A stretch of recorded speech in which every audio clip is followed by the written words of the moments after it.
I don't know if I've ever read a historical romance before, so I figured why not start off with the world-renowned Outlander series. I have been dying to check out this series. I also really want to check out the show, so I think what I'm going to do is I'm going to read this book and then watch the first episode or two and see how it compares. What intrigued me about this book and this series is the little I know about it is that it is a historical romance, and it has an element of sci-fi or time travel where our main character is sent back in time and she meets someone else. So she is torn between two loves, her husband and also this other man that she meets. I'm curious how this all plays out, so I'll have to keep you up to date.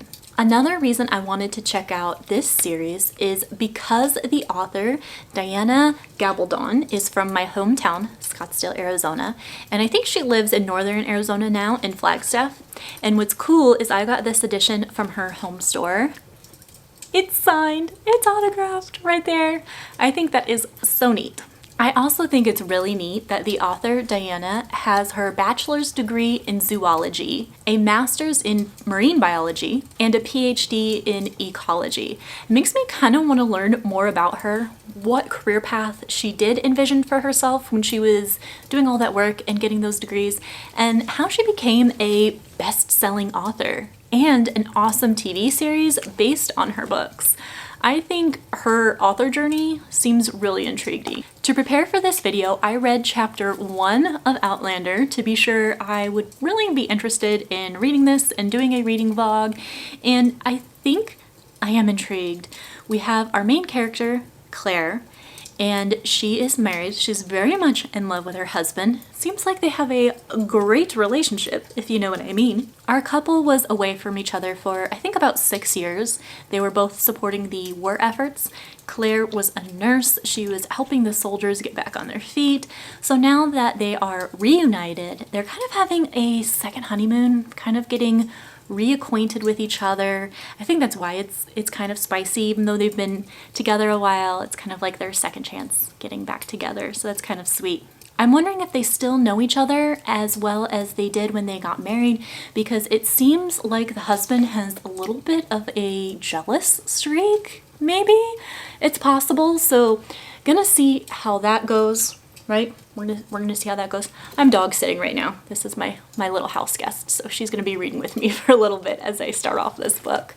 But I'm excited to see more. I'm excited how the time travel is going to play into it. Right now I'm just getting introduced to the characters, but keep reading and see where this goes. Do you want to see something so funny about this edition?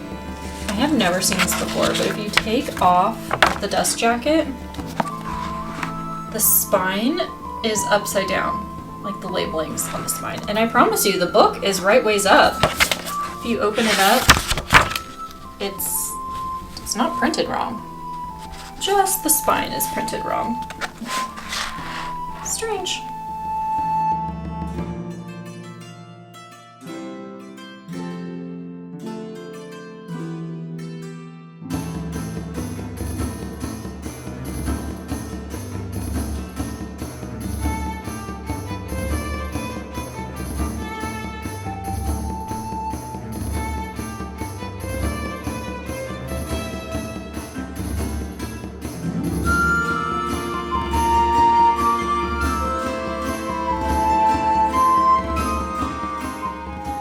I am on page 145 now, which is the start of part 3, chapter 11, which means I am about a quarter of the way through Outlander. My first impressions are that I wish I paid attention in history class in school. Claire is about 27 years old, and as I mentioned, she is on something of a second honeymoon with her husband, Frank.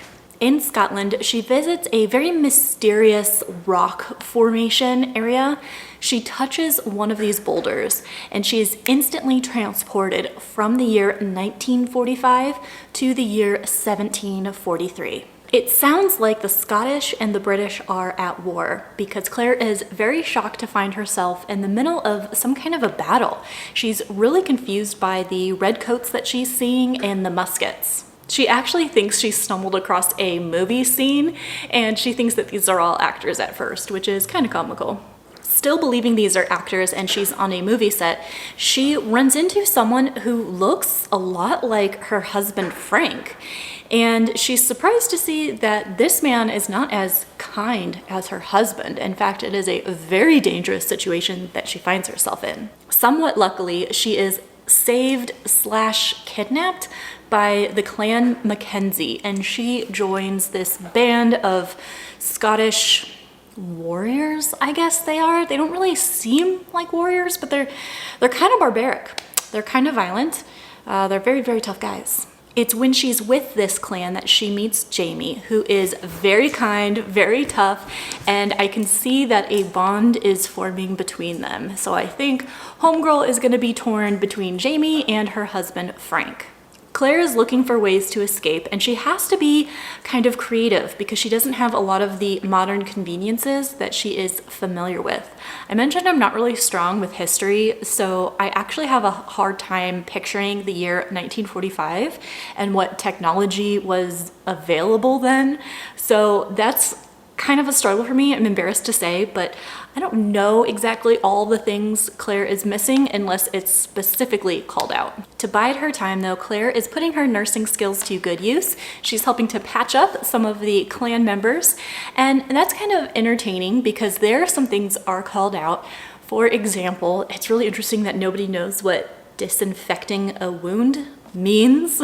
So obviously that's something really, really important, very important to Claire as a nurse, to disinfect the wounds before sewing them up, and people have no idea what she's talking about. Starting out part 3, our girl Claire is on a mission with Dougal Mackenzie and Jamie, and she's hoping that on this journey she can find a way to escape. She's looking to get back to that rock formation to see if she can transport herself back. Still have a ways to go, so I'm excited to keep reading and see what happens next.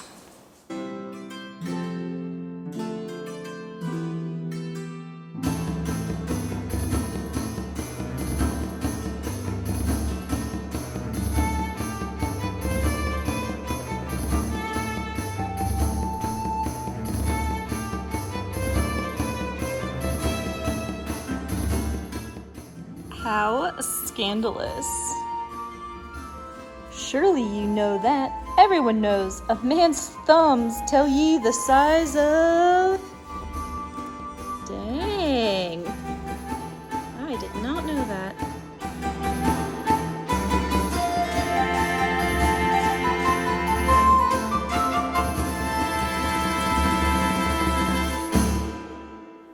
I just reached part 5, or chapter 26 in Outlander, which means I am just shy of 70% of the way into the book. Here are my thoughts at this point. I am finding the plot to be a little bit slow moving. Claire is still stuck in the year 1743. She wants to get back to the rock formation. She's trying to think of different ways of how to get there, but she's getting a little bit distracted.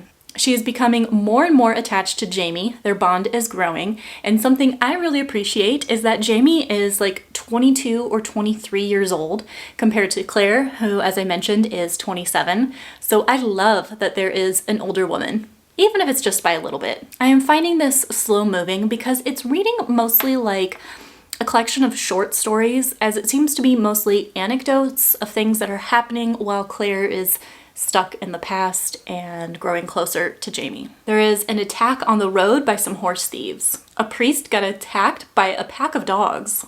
Claire has a moment of disobedience that I have a lot of opinions on, and I think there was some forgiveness here that happened a lot sooner than what I would have done. Right as I was closing out the last section, an accusation was made that brought a lot of these things together and was kind of like a peak plot moment that had my adrenaline going a little bit. Mostly in reading Outlander, I feel like things are dragging quite a bit, but then on the other hand, I like that it's not high adrenaline all the time.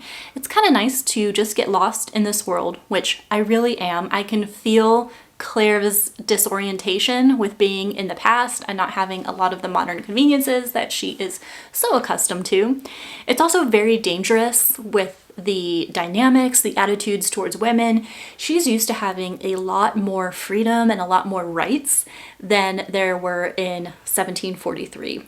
So that is really interesting, watching her navigate those dynamics. All of this is taking place over the course of about 6 months, where Claire is getting more used to how things are going, and she's really debating on where she belongs. On page 412, she is having this debate. The small amenities of life that I sorely missed from time to time, like hot baths and indoor plumbing, to say nothing of larger considerations such as proper medical care and convenient travel. And yet, while I would certainly admit to the inconveniences and outright dangers of this place, I would also have to admit that I enjoyed many aspects of it. Life was much simpler, and so were the people.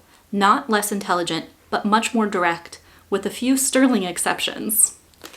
So even she is struggling with what she is comfortable with and where she belongs, where she wants to be. My favorite part of this section, though, was definitely any of the spicy scenes. I thought they were so entertaining, so hilarious. I will just say that sex education was not something that was taught in schools, and it was not something that was a commonplace of discussion. Those scenes aren't wildly explicit either. I mean, I know this is coming from someone who really appreciates some fine erotica, so take that for what it's worth. I don't think it's really explicit, but they do engage in those activities quite a lot. I am at a point in Outlander where I feel like things are resolved and kind of wrapping up nicely, so I am really curious to read the last third of this book and see what happens. I am anticipating some kind of a plot twist because there's like 9 books so far in this series, so I don't know what content can fill up all those books. So I know something has to happen where this will not be wrapped up as nicely as I'm expecting right now. So I'm going to keep reading. I will check back in with my final thoughts.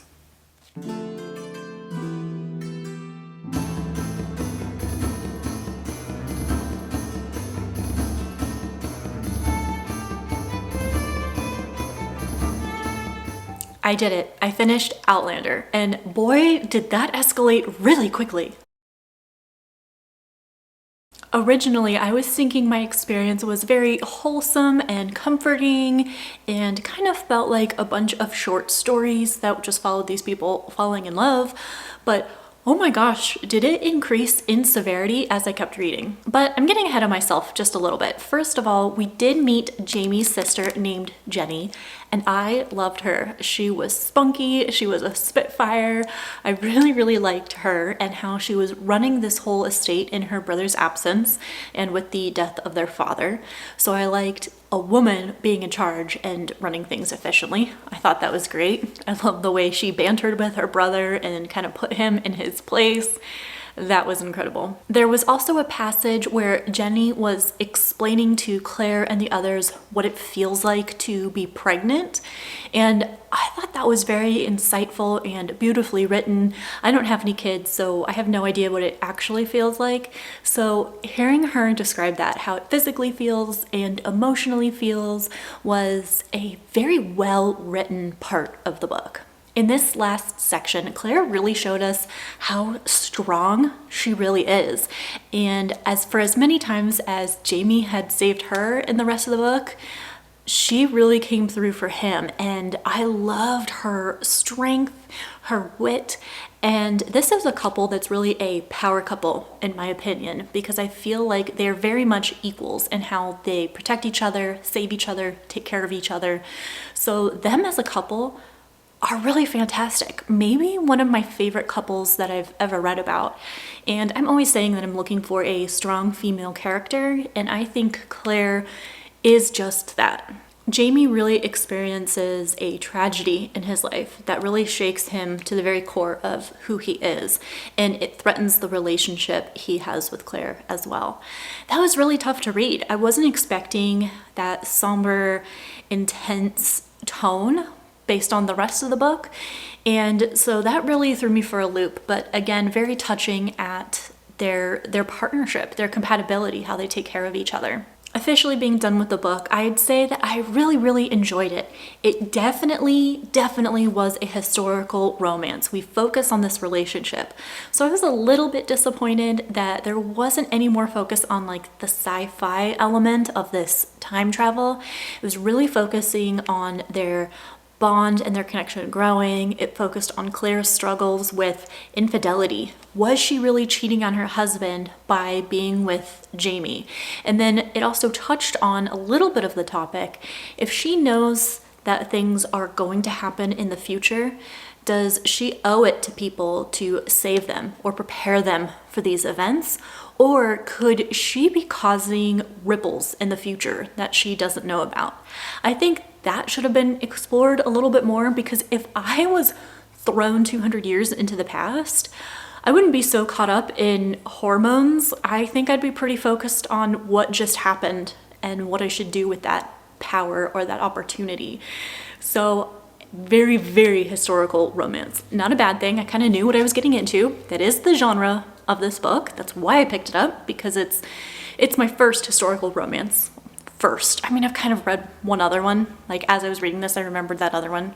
So I say this is my first, but just air quotes. Real quick, I almost forgot. Before I get into conversations about the show, one more thing in the book that really aggravated me is there's this villain. And when he finally gets what's coming to him, it's not very satisfying. The reader is not a part of it, and I wanted him to suffer. I hated this character so much, and I wanted to see his downfall.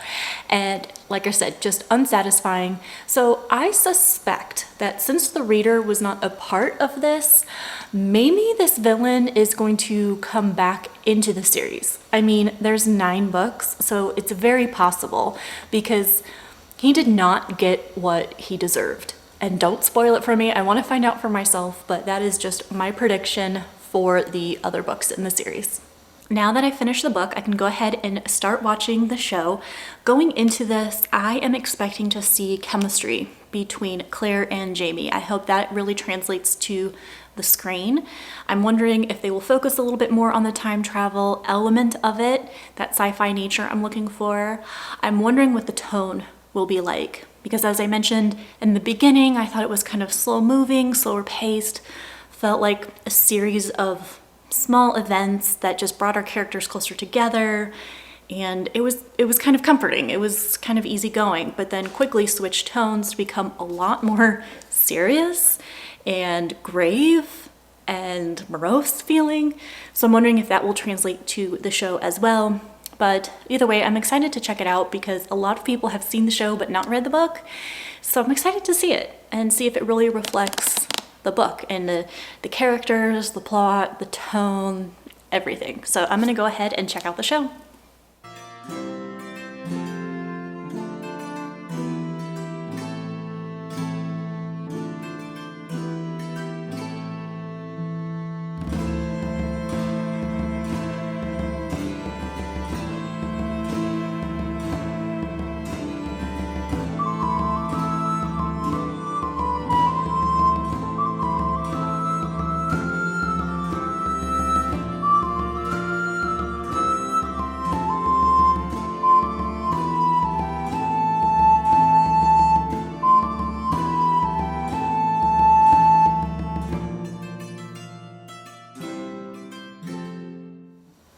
Okay, I have to admit to you guys that I definitely overestimated my abilities to watch the entirety of season 1 of Outlander to give you a full review, because there are 16 episodes and they are 1 hour each, which is a lot. That's quite the time commitment, and it's the season for Christmas movies and family time and shopping and all these Christmas activities, so I got through episode 4.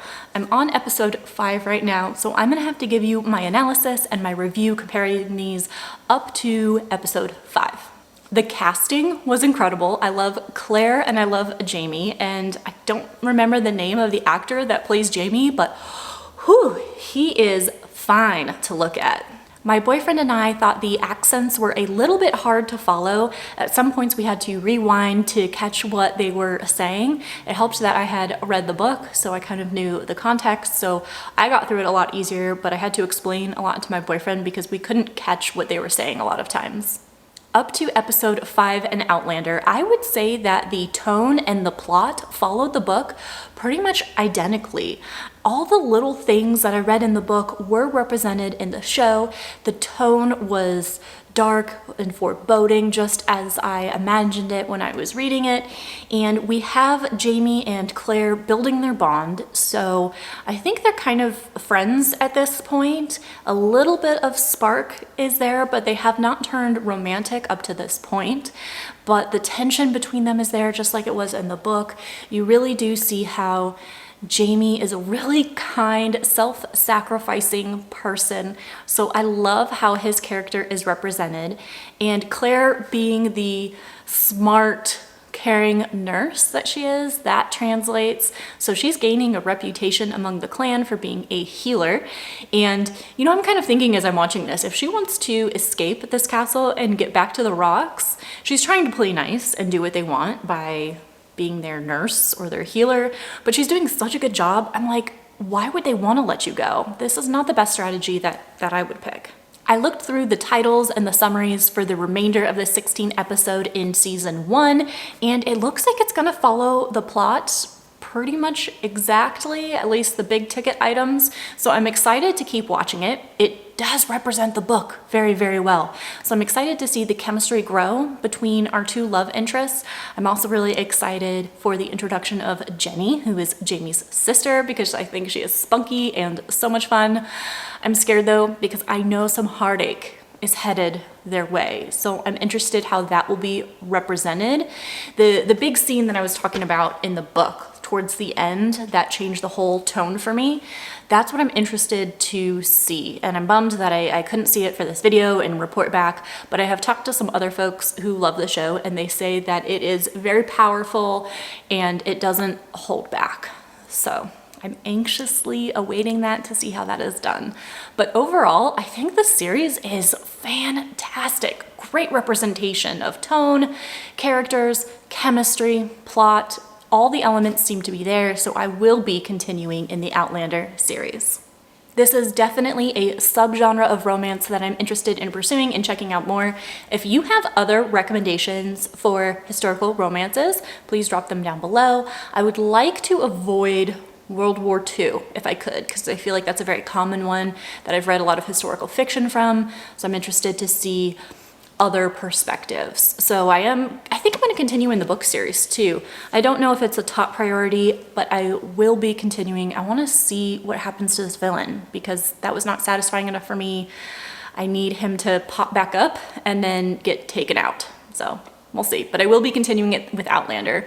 Thank you so much for hanging out with me. I will see you in the next video.